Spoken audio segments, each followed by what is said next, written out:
And we are back. Thanks for clicking on the link. Welcome to Good Energy. Enjoy the content, and everyone have a blessed day.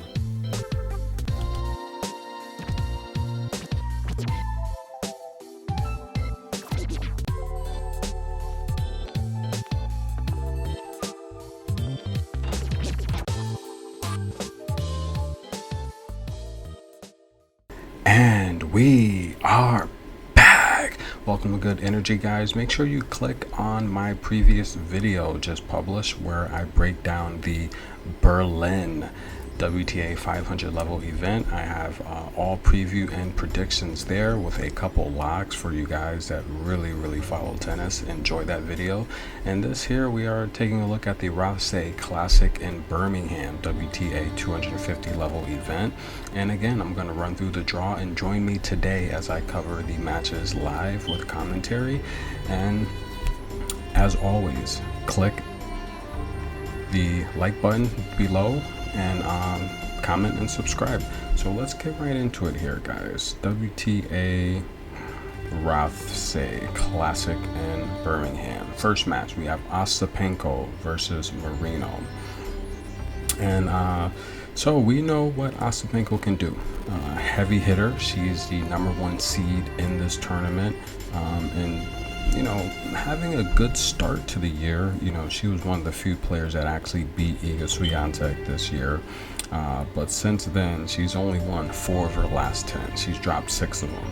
And in terms of the grass surface, 32-16, so she's pretty good on grass. Marino 9-9 on grass. And Ostapenko she's the favorite, rightfully so. She's the #1 seed.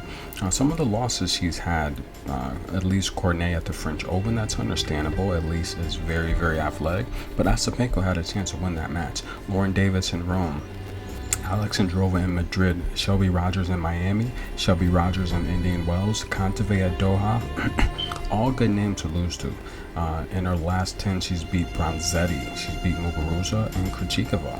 Marino, on the other hand, pretty good. She's won 7 of her last 10. We saw the big losses to Coco Gauff and Sakari and Anna Bondar. This is a match where Marino's going to come out and try to match the aggressive firepower of Ostapenko. Marino's a live dog here. She is a live dog. I like the first set to go over 9.5 games. That's even money. That's my lock on that match there. Yastremka versus Magny Linette. We're going to jump right into it. And this is going to be a lock. That's right. This is one of my locks of the day. This is a lock. Yastremka versus Magny Linette. These two ladies here, contradicting styles. We know Yastremka is very aggressive. She's like a Camila Giorgi. She likes to take risks. She likes to take chances. And look, she owns a head-to-head against Linette 2-love. We saw them play in 19. Yastremka's one of her best years, where she snagged a few titles. We saw them play at the New Haven Open in 2018, where Yastremka won that in straight sets as well. And Yastremka, since losing the Lions tournament, she's been on a slump. She's lost 6 of her last 10, 4 straight, losing to Alexandrova, Alison Riss, Liu, and Bouzkova. All good, decent players though. Magny Linette, she's won 5 of her last 10, and she's kind of been exchanging wins and losses. And this is a match here, straightforward. I'm not going to spend too much more time on this. I like this match to go over 21.5 games, and it's probably going to go 3 sets. I like the over in this match. You have 2 players that are pretty athletic, pretty fit, but also 2 players that make a lot of mistakes, 2 players that have shaky serves, and 2 players that really have a shaky forehand. Their backhands are their preferred weapons, and if each player if it can be hit into their shoulder area, forcing long backhands, it's just going to be I think it's going to be an ugly match. Just keep it simple.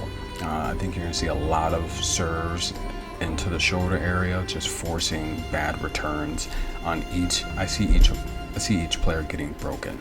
Yastremka, Magny Linette, lock of the day, over 21.5 games. Very confident in that pick.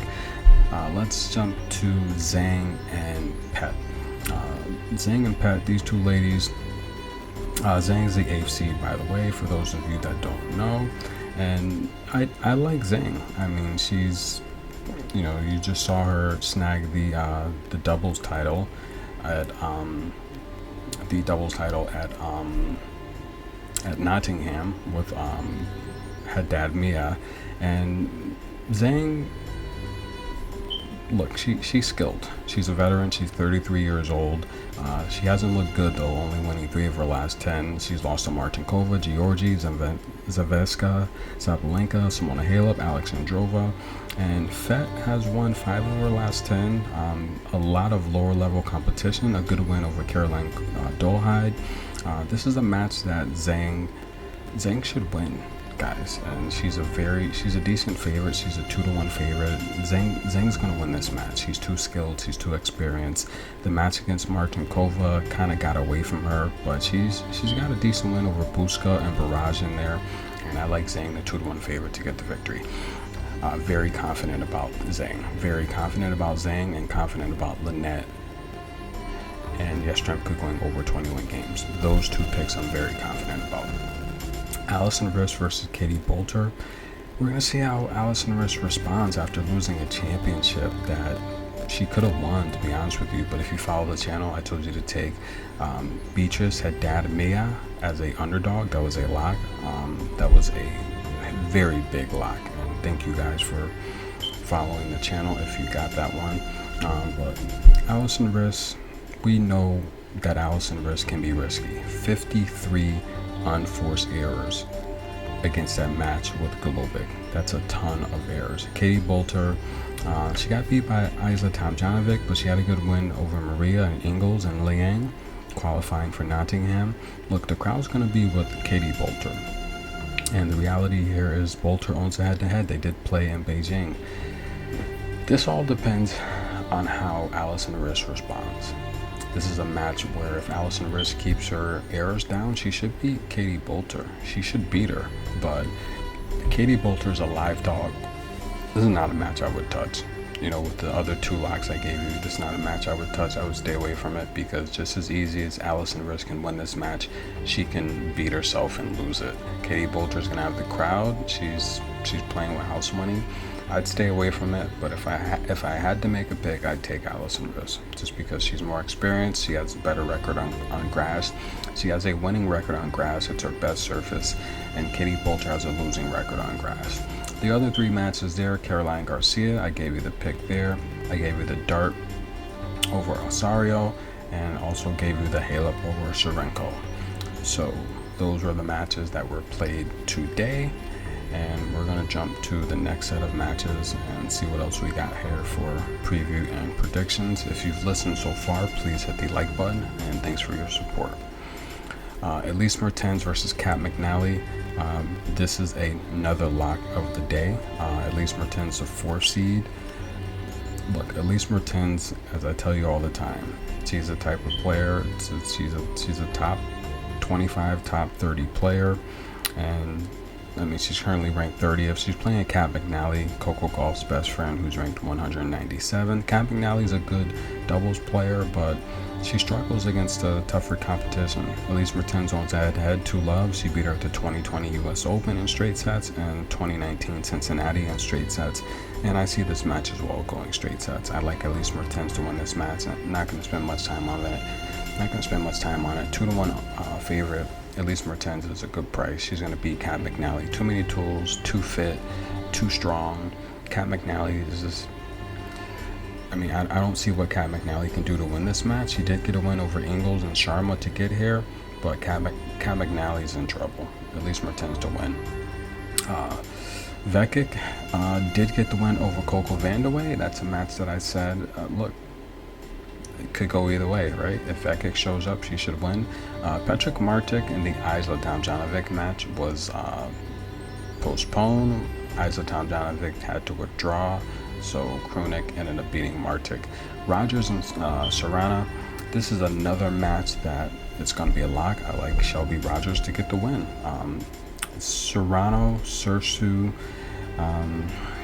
look, she's a good clay player, and the reality here is she's a 6 seed.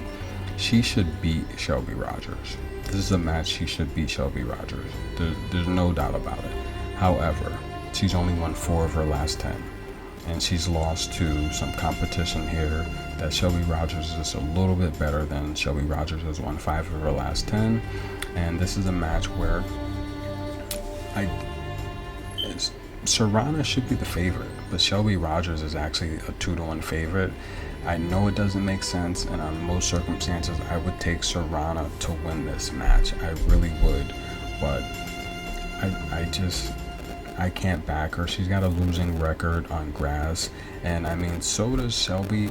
It's probably gonna go 3 sets, but if I had to pick, I would take Shelby Rogers to win. I think Shelby Rogers' backhand is gonna be a little too strong, so not a match I would touch. I've given you some locks already. I've given you at least Mertens. I've given you Yastremka over. Shelby Rogers will probably win, but not a match to touch. Kvitova versus Beatrice Haddad-Maia. These two ladies are basically very similar in style. They're both left-handed. Beatrice is a champ. She won the singles and doubles title in Nottingham. How is she going to come into this match? She's on a 5-match win streak. She's beat Wang, Masaki. She's beat Sakri, Martincova, and Allison Riss. All pretty good competition. Kvitova's only won 4 of her last 10. Is she well rested? How is she feeling? Who knows these days? But for every 8 matches she plays on grass, she wins 6 of them.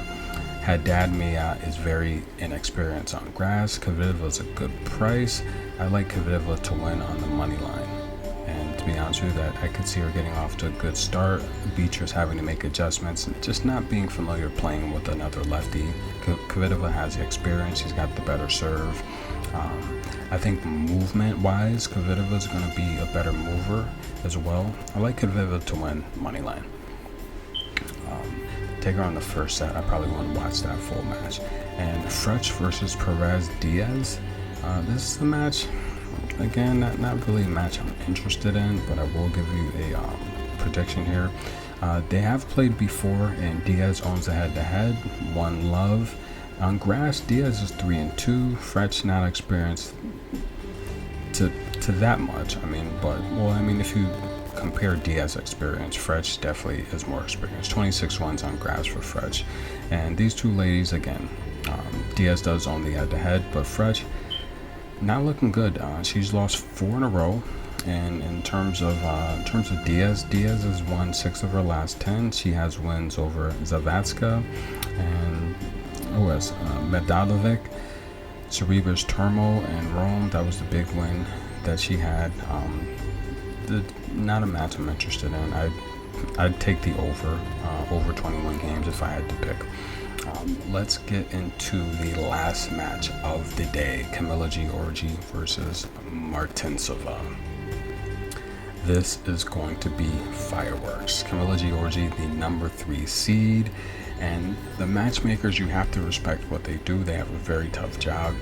Camila Giorgi beat Martincova at the Australian Open in straight sets, with the second set going to a tiebreak.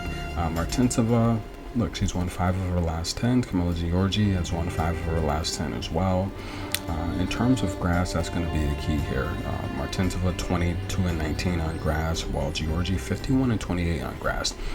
Giorgi had that match won against Dart, and I felt Giorgi could have even won that tournament with the way things ended up playing out. I do like Giorgi to get the victory here, but more appealing, I like this match to go over 21 games. I could see Giorgi, I could see the first set going to a tiebreak. So I like the over 21 games. If I had to pick a winner, it would be Giorgi.